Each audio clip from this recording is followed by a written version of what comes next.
હેતુઓ તો અભ્યાસ માટે આપ સર્વનું સ્વાગત છે।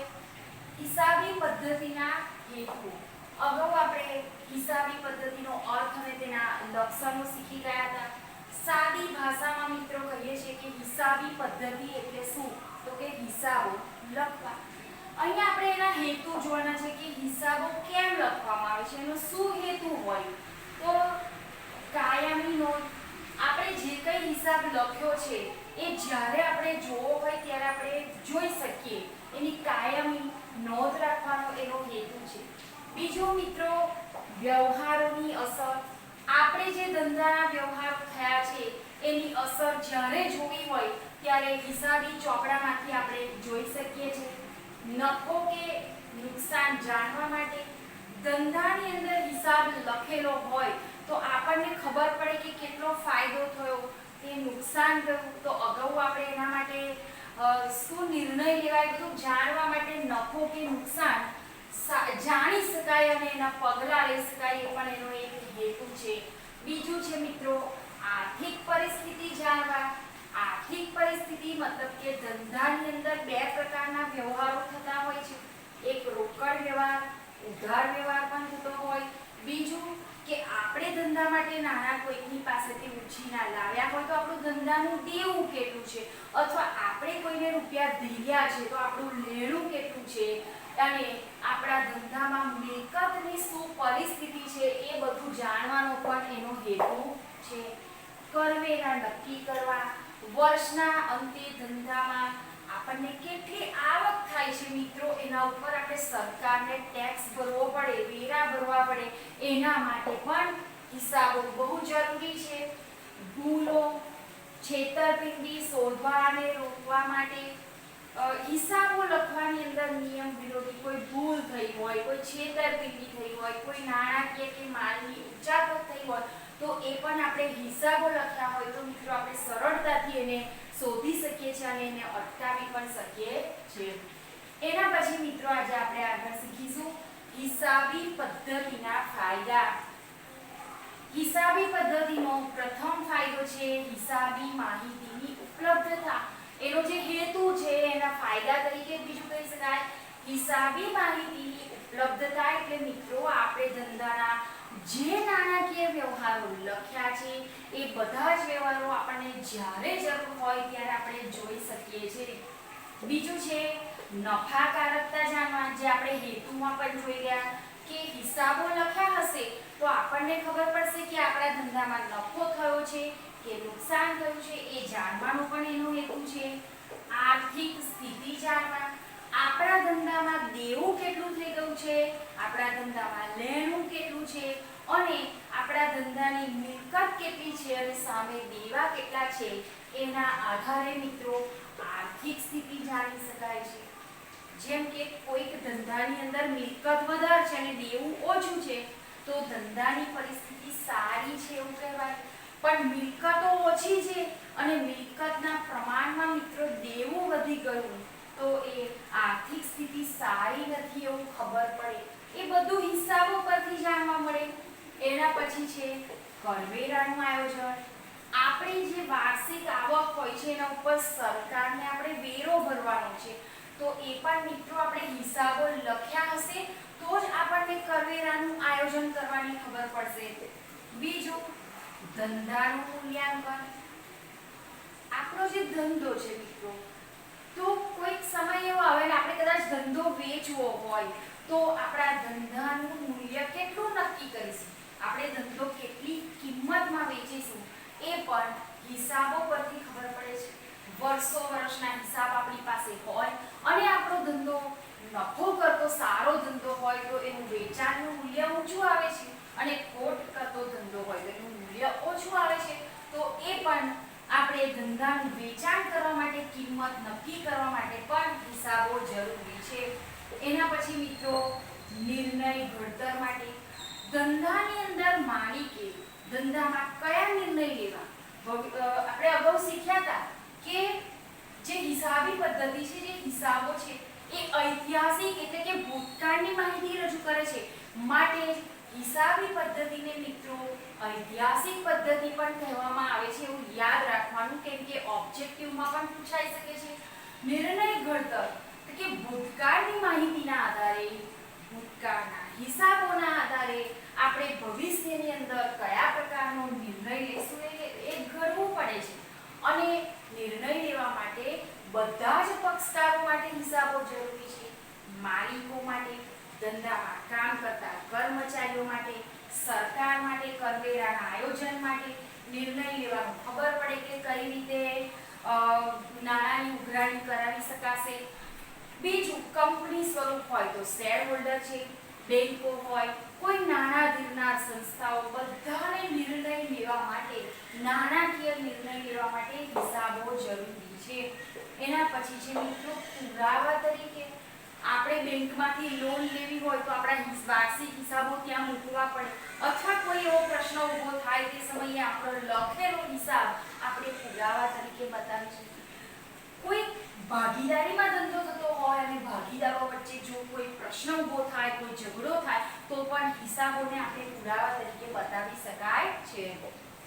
એના પછી મિત્રો ભૂતકાળની કામગીરી સાથે તુલના, ગયા વર્ષની તુલનામાં આપણે હિસાબોને ચેક કરીએ, તુલના કરીએ, સરખામણી કરીએ તો ગયા વર્ષની તુલનામાં આ વર્ષે આપણા ધંધામાં નફો થયો, કેટલો નફો થયો, દેવાનું એ મિલકતનું પ્રમાણ શું છે વગેરેની તુલના કરવા માટે પણ હિસાબી પદ્ધતિ ફાયદાકારક છે. એના પછી મિત્રો નૈતિક અંકુશ. હિસાબો એ નિયમો અને સિદ્ધાંતો આધારિત લખાય છે. એના ચોક્કસ નિયમ છે, નહીં તો બધા મન ફાવે એમ લખે, બધાનો હિસાબ જુદો પડે. એટલે એક ચોક્કસ નિયમ અને સિદ્ધાંતોના આધારે હિસાબ લખાય છે. પરિણામે હિસાબો દ્વારા કોઈ છેતરપિંડી, કોઈ ઉચાપત કે નાણાં કે માલ ધંધામાંથી લઈ લીધો હોય તો એ પણ હિસાબ દ્વારા ખબર પડી જ જાય છે. માટે કર્મચારીઓ પર એક નૈતિક અંકુશ રહે છે. સુધારાલક્ષી પગલાં. જે હિસાબી પદ્ધતિ છે ભૂતકાળના હિસાબો રજૂ કરે છે. એ હિસાબોમાં આપણે કોઈ ભૂલ થઈ હોય તો ફરી એ ભૂલ ન થાય એટલા માટે ભવિષ્યની અંદર આપણે સુધારાલક્ષી પગલાં પણ લઈ શકીએ છીએ. તો આવા હિસાબી પદ્ધતિ એટલે કે હિસાબો લખવાથી આવા ઘણા ફાયદા થાય છે. એવું જ બીજું મિત્રો જોઈએ તો હિસાબી પદ્ધતિની કેટલીક મર્યાદાઓ પણ છે. એક સિક્કાની બે બાજુ હોય એ રીતે.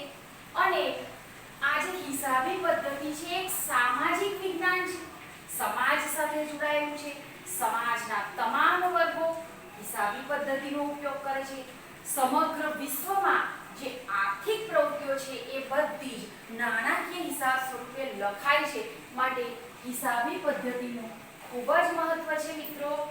પરંતુ એની મર્યાદાઓ પણ છે. એમાં આપણે જોઈએ તો પહેલી મર્યાદા એની છે મિત્રો બિન નાણાકીય વ્યવહારો. આપણે અગાઉ શીખ્યા હતા કે હિસાબોમાં નાણાકીય વ્યવહારો નોંધાય છે. નાણાંની આપલે થાય એવા જ વ્યવહારોનો હિસાબ થાય છે. પરંતુ કર્મચારીઓની વફાદારી, એમની પ્રેમ, નિષ્ઠા, પ્રામાણિકતા એ બધા જે ગુણો છે એ હિસાબમાં બતાવાતા નથી. આ એની એક મર્યાદા કહી શકાય. બીજું છે મિત્રો નાણાંનું સ્થિર મૂલ્ય. અહીંયા હિસાબી પદ્ધતિમાં નાણાંનું મૂલ્ય સ્થિર ધારી લેવામાં આવે છે. એક ઉદાહરણ લઈએ કે કોઈ એક ધંધામાં 50,000 રૂપિયાની એક મિલકત ખરીદી, પછી 2-3 વર્ષ પછી પણ એની જોગવાઈ કરી અને નવી મિલકતને 50,000 જ ધારવામાં આવે કે નવી મિલકત આટલામાં વસાવીશું. પરંતુ બજારની પરિસ્થિતિ બદલાતા એ મિલકતના ભાવ બજારમાં વધ્યા પણ હોય અને ઘટ્યા પણ હોય, અને તો પછી એ નાણાંનું જે સ્થિર મૂલ્ય ધાર્યું છે એ હિસાબોની એક મર્યાદા કહી શકાય. ઐતિહાસિક વ્યવહારો કે બનાવો. જે હિસાબો છે એ ભૂતકાળની માહિતી રજૂ કરે છે, ઇતિહાસ રજૂ કરે છે, ભવિષ્ય માટે નિર્ણય લેવા માટે રસ્તો બતાવે છે, પણ ભવિષ્ય બતાવતું નથી. આપણેની એક મર્યાદા છે બજાર કિંમતની અવગણના. હમણાં જ આપણે અગાઉ જોયું કે આપણે જે વસ્તુ ખરીદી છે તો ભવિષ્યમાં એ વસ્તુ નવી વસાવા આપણે એના રૂપિયા અલગ ફાળવી અને જોગવાઈ કરીએ તો ભવિષ્યમાં એનું મૂલ્ય આપણે સ્થિર ધારી લઈએ છીએ કે 50,000 તો 50,000, પરંતુ બજારની કિંમત બાહ્ય પરિસ્થિતિના આધારે બદલાતી રહે છે મિત્રો. માટે એની બજાર કિંમતની જે અવગણના કરવામાં આવે છે એ પણ હિસાબી પદ્ધતિની એક મર્યાદા કહી શકાય.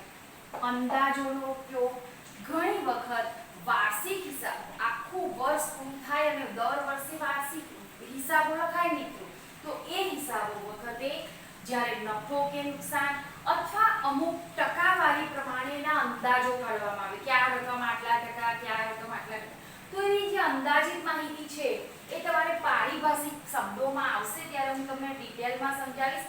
પણ એવા જે અંદાજો છે એ અંદાજ કરનાર વ્યક્તિ પણ જો ખોટો અંદાજ બાંધી લે તો એની અસર હિસાબો પર જોવા મળે છે. એના પછી છે મિત્રો બેવડા ધોરણો.